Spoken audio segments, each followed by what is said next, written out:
Hello there and welcome back on Bernama Today. You're still with me, Elena Abdullah, and you're watching BNC, Bernama News Channel, where it's all about you. In the studio, I'm going to speak to Faridah Hameed with regards to a very special topic. But of course, let's look at Friday. We'll be celebrating our 61st Independence Day, or what we call Hari Kebangsaan. It would be, of course, an understatement to say the mood this year is very different, and so much change is happening all around us. But today we're going down a slightly different road. We're not going to talk so much about the government and its leaders, but about ourselves as a nation and what our mindset is 61 years on from our colonial past. Our regular guest, leadership and business coach Faridah Hameed, says we need to take a good look at whether we truly have the pride in being Malaysian when so many still prize all the things that are Western around us and everyone around us. Welcome, Faridah. Hello, welcome to the show. Thank you. Now, the topic we're discussing today is spot on. Merdeka is just around the corner. It's on Friday, and Malaysia Day is on the 16th of September, just 2 weeks on after that. We use the word Merdeka as a badge of pride, of being free from the shackles of colonial rule. But are we truly free from the mindset? What has been your experience about? Well, I think there's two sides to this. From a very superficial level first, I think we see that people who speak with an American accent or with a British accent tend to be more prized in our country, especially in media and things like that. People are trained to speak with an American accent because that is valued. On the other side as well, you know how we bring in these so-called native English speakers, they're all Americans, to teach us to speak English when we have lots of retired English teachers. We grew up with them, right? My parents are English teachers. Yes. Retired. But they are never asked to come and contribute, and they would love to contribute to the nation because also from a cultural perspective, they understand how we are. But from a deeper perspective, my experience as a speaker and a trainer, particularly at national events, I've been bluntly told by conference organizers that when they get a Western usually means American, speaker, they can charge more and more Malaysians will attend. If they have an all-Malaysian lineup, very few people won't pay those higher prices. So I think that's sort of very discouraging to hear. I mean, I've got nothing actually against having Westerners or using their expertise. The problem is with the Malaysian mindset. I think if we are talking about being free from our colonial past, then it's not just the physical freedom, you know, but the mindset I feel has not moved with the times. So we have to look at ourselves and say, why are we prizing foreigners when we have a lot of locals who are world-class, who've got expertise in various areas, but why are they being treated sometimes like second-class citizens? So that is something that is concerning to me. Now, I have a question when in reference to what you just mentioned. Are we, is it because we, for one, of course, mindset is definitely an issue that we have to overcome. But on the other hand, there's also a quality perception that comes with the experience of either a foreign goods or a foreign service, which compared to our local goods and local service, sometimes it is what you mentioned, a mindset problem where it is actually a better product that's produced here, but it's really you're paying more for the brand or the perception that it's a better quality product. But sometimes it's not necessarily the case. A lot of times, a lot of people want to have that either a foreign expertise or foreign goods because the quality that comes with it commensurates. Understood. This is actually not a blanket issue. I think from a Malaysian perspective, we have to look at ourselves and say, why are we not in areas where we are not at that level, we're not world-class, or we're not able to compete at the same level, what habits and mindsets are holding us back as well? So that is why I come back to this. It's not a foreign problem, it's our problem. Right. But on the flip side, there are a lot of Malaysians who have gone international.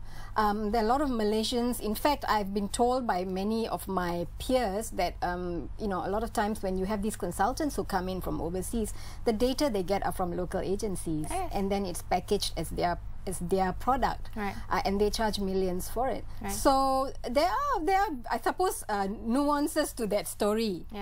So for me, this Merdeka thing about the colonial mindset, I still see it's very pervasive, and that is bothering to me because I think we are 61 years in, and we still tend to prize one is Western, Yeah.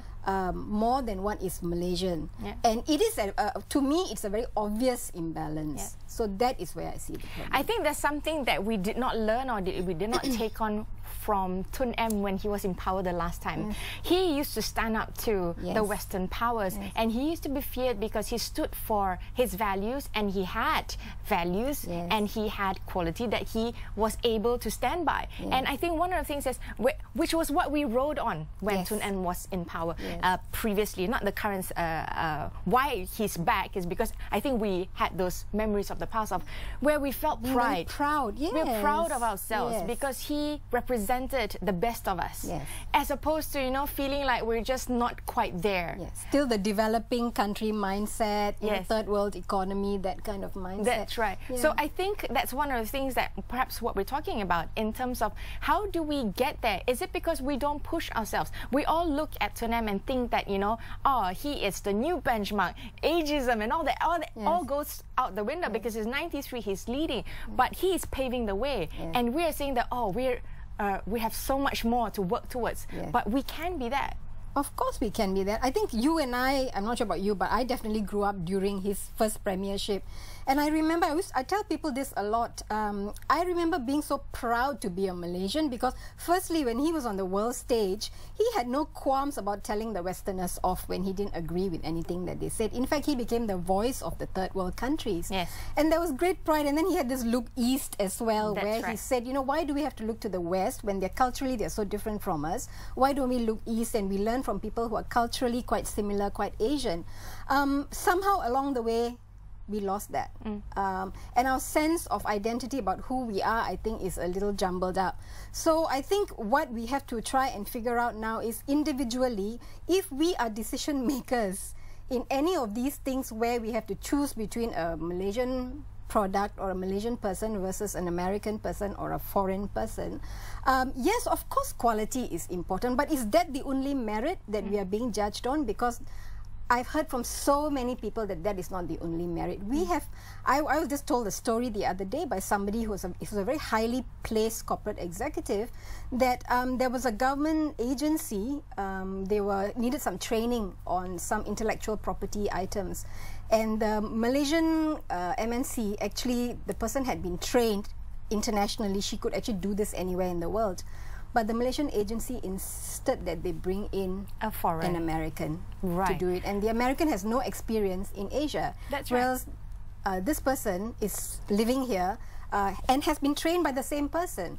So there are these attitudes, and it's very, I think it's very prominent whether it's in government and also in multinationals. So the previous government actually came under attack for doing this, hiring expensive foreign consultants, and I personally think the practice should stop. Not to say that we should not have foreign expertise, but how long we're going to rely on this? So how do we change this mindset? It's a mindset issue. Yes, the foreign expertise really is, as I mentioned earlier, because I have friends in NGOs, and a lot of them from also local research agencies, and they all say the same thing. They come and get the data from us, and then it's packaged under their brand and then sold to the government for millions of dollars as advice. And so then you ask the question, why are we doing that? Why are we not looking at our own people and supporting them, giving them some business, encouraging them, supporting them, maybe funding them to do this research? Because we know our own country best. The data that is being collected is by Malaysians, right? And no matter how great a foreigner is, they do not, many of them do not live here. They don't have the same cultural history. They don't have the same understanding, the deep understanding of the differences in our society, because we are quite unique, right? So so I think this is why I felt this topic was so important to talk, in particular in relation to Merdeka, because there are a lot of people who are still shunning our locals and still going for foreign expertise when there are many people here who have expertise. Like now, you and I. Yes, like, exactly. And I'm proud to say I have that expertise. When I go overseas and speak, I am valued and I am recognized. But in my own country, sometimes I struggle because, you know, I'm a Malaysian. This is across the board. Yeah, when you look at even movies, artists, our arts and our culture, when we go out, we are valued elsewhere. Absolutely. A lot of our artists do well in China and Japan, overseas. But literally in Malaysia, you are like either ignored or shunned or under the radar completely. Only when you're recognized externally, then locally we would recognize. So if we can touch on one thing, what is the one thing that we can do to change this? What is the first step? I think to me the first step is that the fastest way to create the change is that people in decision-making positions, please, when you have two proposals in front of you, if they are equal in terms of the quality and the merit, please go for the Malaysians. Please support the Malaysians, because come on, we should be proud. It's no point saying, yeah, Merdeka, you know, we are 61 years, we are this, we are that, if in the practice we are not practicing that, because then we are just being hypocritical, isn't it? And if we do not respect our own people, how can we expect anyone else to respect us? So that is troubling. So for me, the first step for all of us is to be aware that when you have the option, please choose a Malaysian of equal caliber. I'm not saying just go Malaysian for the sake of going Malaysian, even, you know, if the quality is bad. But if the quality is the same, can we please give more opportunities to our own people and push them forward and give them the platforms, give them the opportunities, give them the funding so that they can go on to the next step. Let us be proud to be Malaysian. If I may chip in, I think there's one thing that perhaps is lacking. A lot of times you take proposal and you do not see, you do not do the due diligence of what they are proposing, as opposed to like, oh, this looks nice. This one looks less nice in that sense. What is nice and what is not nice? What are the products? What are the details that are being provided? So I think both sides, not just whoever that's hiring, whoever that's presenting, needs to be able to present themselves to be able to be on par, to look just as nice. We should be world class. And I agree with you. It's a very visual world. So when it comes to marketing, when it comes to presenting our proposals and our ideas, we have to make sure that we push ourselves that we are international. We need to raise our bars as well. Thank you so much, Faridah. We hope that with Merdeka coming on the 31st of August, which is Friday, we free ourselves from the colonial mindsets, not just in terms of colonial rule, but in terms of how we think, how we act, and how we treat each other. That's all the time that we have. We'll take a short breather right now. We'll come back with more stories. Stay tuned.